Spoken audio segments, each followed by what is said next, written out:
Nestled deep within the sprawling, mist-laden forests of northern England lies Ashwood Manor, a decrepit, centuries-old estate shrouded in mystery and darkness. Once a grand symbol of opulence and nobility, it now stands as a decaying monument to a forgotten past, its walls echoing with secrets and unspeakable horrors. For years the manor had remained abandoned, its gates rusted shut, its gardens overgrown with tangled thorny vines.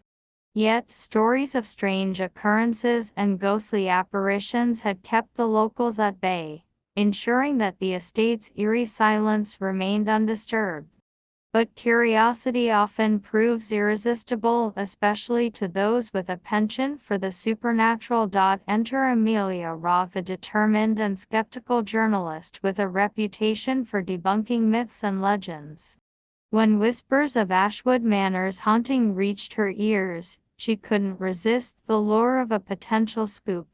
Despite numerous warnings from the superstitious townsfolk, Amelia resolved to spend a night within the manor's crumbling walls, eager to uncover the truth behind the rumors. As dusk fell, casting long shadows across the estate, Amelia arrived at Ashwood Manor.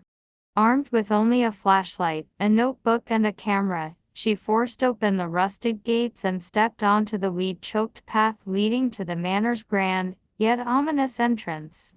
The door creaked open with a mournful groan, as if protesting her intrusion. Inside, the air was thick with dust and the musty scent of decay. The grand hall, once a testament to the manor's former glory, was now a shadow of its past. Cobwebs draped the chandeliers like ghostly veils, and the portraits of long-dead occupants seemed to follow her with their hollow, haunting gazes. Amelia set up her equipment in the main hall, the centerpiece of the estate, and began her investigation. Hours passed with no sign of supernatural activity. Frustration mounting, Amelia wandered deeper into the manor, exploring room after room. She found remnants of the past: an old nursery with broken toys, a library filled with moldy, unreadable books, and a ballroom where the silence was so profound it felt almost tangible. But still, there were no ghosts, no apparitions, nothing to justify the manor's fearsome reputation. It was nearing midnight when Amelia stumbled upon a hidden staircase, concealed behind a tapestry in one of the manor's many parlors. Intrigued, she descended into the darkness, her flashlight flickering ominously. The staircase led to a dank subterranean corridor lined with heavy oak doors.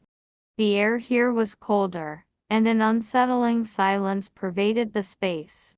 At the end of the corridor, Amelia found herself standing before an ancient iron-bound door. As she reached out to touch the handle, a sudden chill ran down her spine, and the air seemed to hum with a barely perceptible energy. Determined, she pushed the door open and stepped inside. The room was small and circular, its walls lined with strange, arcane symbols etched into the stone. In the center stood a pedestal, upon which rested a dusty, leather-bound book.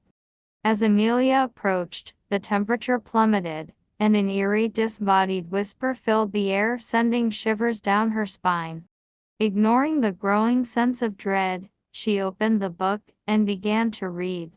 The text was written in an archaic language, but as she flipped through the pages, she found illustrations depicting dark rituals and ghastly creatures. One page in particular caught her eye, an image of the manor itself, surrounded by shadowy figures. Below it, a chilling inscription read, "The spirits of Ashwood shall rise again when the blood of the curious stains these halls." A sudden, oppressive silence fell over the room. The whispers ceased, replaced by a heavy, suffocating stillness. Amelia's heart pounded in her chest as she slowly backed away from the book. Just as she turned to leave, the iron door slammed shut with a deafening crash. Panic surged through her as she shrugged. As she walks out into the sunlight, Elena knows that she will never again be the same. But with each passing day she embraces the challenges that lie ahead, knowing that no matter what darkness may come, she will face it with courage and resilience. For in the end, it is not the fear that defines us, but the strength we find in overcoming it. And in the echoes of the forgotten, Elena finds not only fear, but the seeds of hope and the promise of a brighter tomorrow. As Elena steps into the bustling streets, she feels a sense of liberation wash over her, a weight lifted from her shoulders, replaced by a newfound lightness of being. With each passing moment, she embraces the world around her with a renewed sense of wonder, savoring the simple joys that had once eluded her grasp. But even as she revels in the beauty of the world, Elena knows that the echoes of the forgotten will always linger in the recesses of her mind, a reminder of the journey she has taken and the strength she has found within herself. And though she may never fully escape the shadows of the past, she takes comfort in the knowledge that she is not alone, that there are others who have faced their fears and emerged victorious just as she has. With a smile on her lips and a fire in her heart, Elena sets out to embrace the future, knowing that whatever challenges may come, she will face them with courage and grace. For in the echoes of the forgotten, she has found not only fear, but the power to transcend it, to rise above the darkness and embrace the light. And as she disappears into the throng of the city, Elena knows that her journey is far from over, that with each passing day, she will continue to grow stronger, wiser, and more resilient than she ever thought possible. For in the end, it is not the fear that defines us, but the strength we find in overcoming it. And in the echoes of the forgotten, Elena has found her truest self. With each step, Elena feels the echoes of the forgotten guiding her forward, a gentle reminder of the journey she has undertaken and the person she has become. As she navigates the winding streets of the city, she encounters new faces and experiences, each one a testament to the resilience of the human spirit. Along the way, Elena finds solace in the simple moments, a shared laugh with a stranger, the warmth of the sun on her skin, the gentle rustle of leaves in the breeze. In these moments, she finds a sense of peace that she had lost forever. A reminder that even in the darkest of times, there is always light to be found. And as the days turn into weeks, and the weeks into months, Elena continues to embrace life with an open heart and a fearless spirit. For she knows that no matter what challenges may come her way, she will face them with the same courage and determination that guided her through the darkness. For in the echoes of the forgotten, Elena has found not only fear, but the strength to live her life to the fullest, to seize each moment with both hands and cherish it for all that it is worth. And as she looks to the future with hope and optimism, she knows that the best is yet to come. Life slowly returned to normal for Sarah. She settled into a routine, finding solace in her work and new friendships. However, the experience had left her wary of the supernatural, always cautious of any strange occurrences. For years, she managed to keep the past at bay, believing she had finally left it behind. One summer evening, Sarah received an unexpected package at her apartment. It was an old, dusty book with no return address. She hesitated before opening it, a sense of foreboding creeping over her. The cover was unmarked, and inside the pages were filled with handwritten notes in her grandmother's familiar script. As she read, Sarah realized it was a diary, detailing her grandmother's life and the strange events that had plagued her family for generations. There were accounts of ghostly apparitions, unexplained deaths, and the mysterious locket that had bound her grandmother's spirit. One entry stood out. June 13, 1952. The locket is only one part of the curse. There is another object, hidden away, that holds even greater power. It is said to grant unimaginable strength to those who possess it, but at a terrible cost. I have hidden it where no one will find it, in the hopes that it will never be used. Sarah's blood ran cold. She had got destroying the locket had ended everything, but it seemed there was more to the story. Her grandmother's warnings echoed in her mind. Could this hidden object still pose a threat?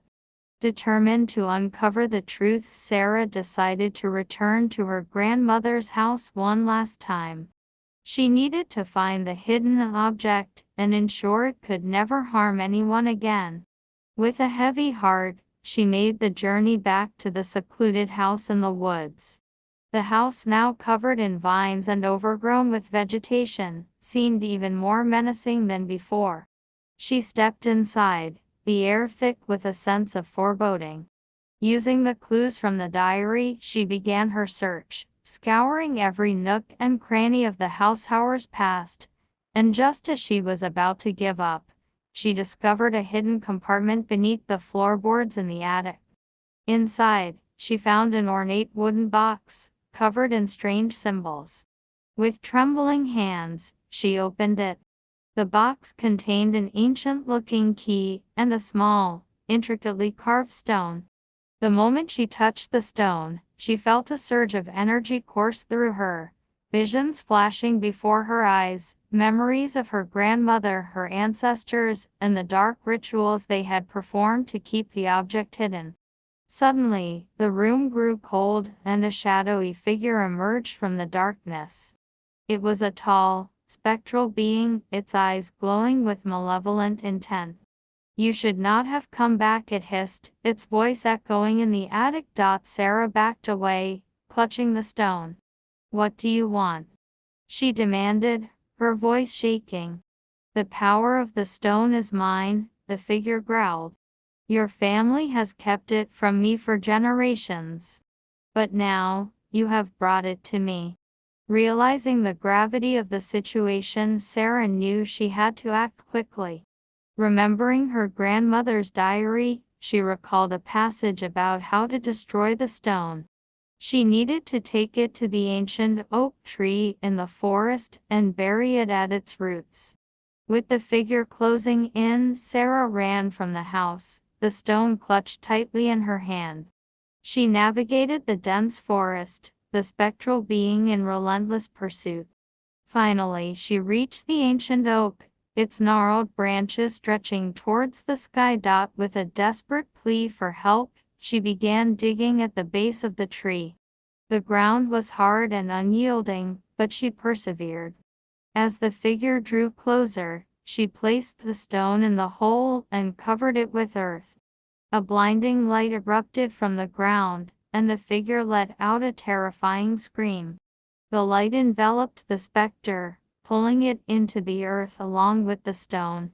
The forest fell silent, and Sarah collapsed to the ground, exhausted but relieved.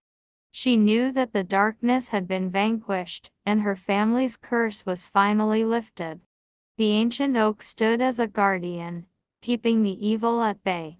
Sarah returned to her life, forever changed but finally free from the shadows that had haunted her family for so long. From that day on, she lived with a newfound strength, knowing she had faced the darkness and emerged victorious.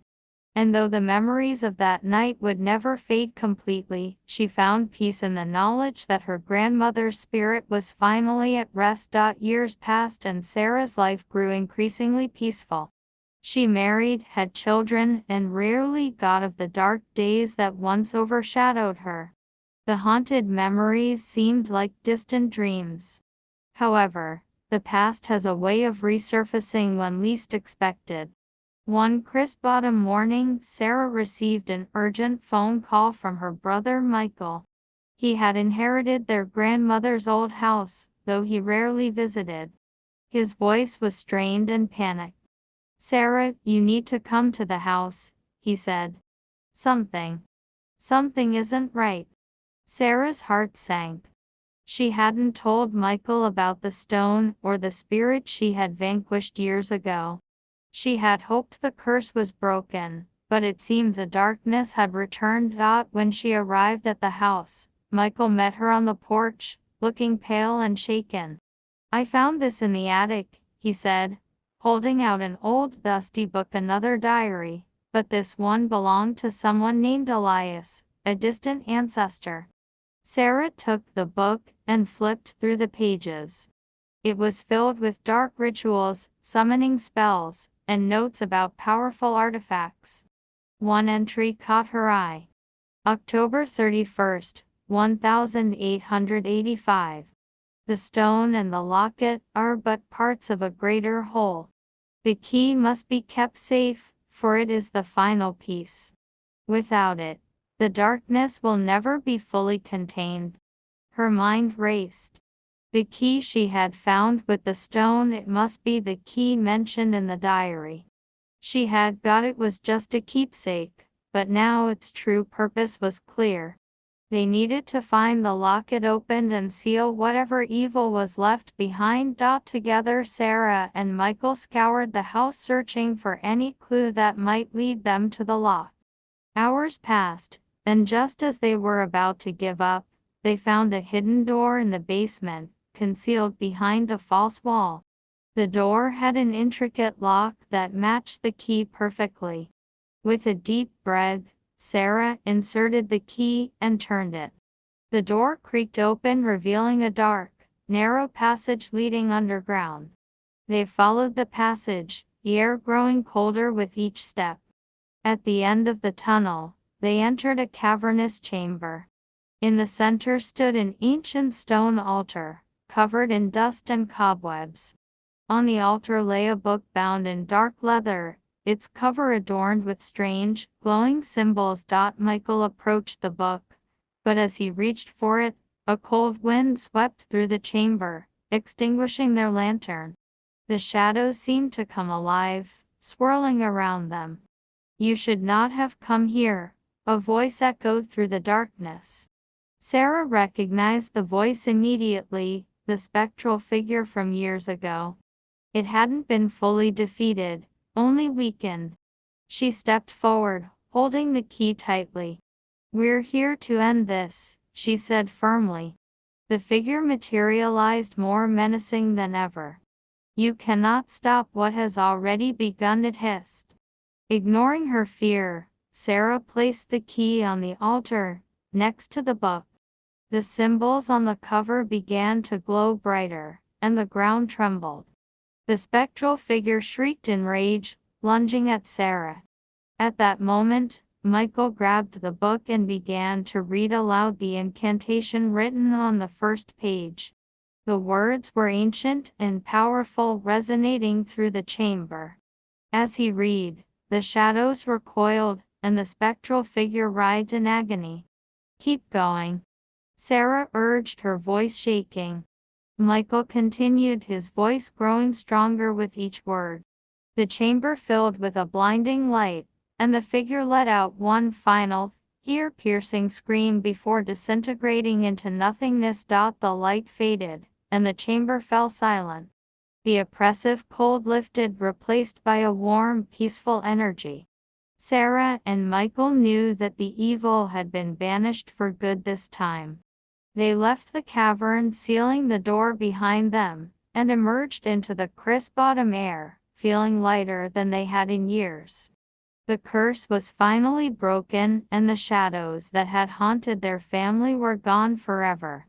Back at her home, Sarah stored the key and the diary in a safe place, hoping that no one would ever need to use them again. She and Michael made a pact to protect the knowledge they had uncovered, ensuring that their family and future generations would remain safe. And as the leaves turned and the seasons changed, Sarah found solace in the knowledge that she had faced the darkness and won. Her family was finally free, and the house that once held so many nightmares was now just a memory of a battle fought and a victory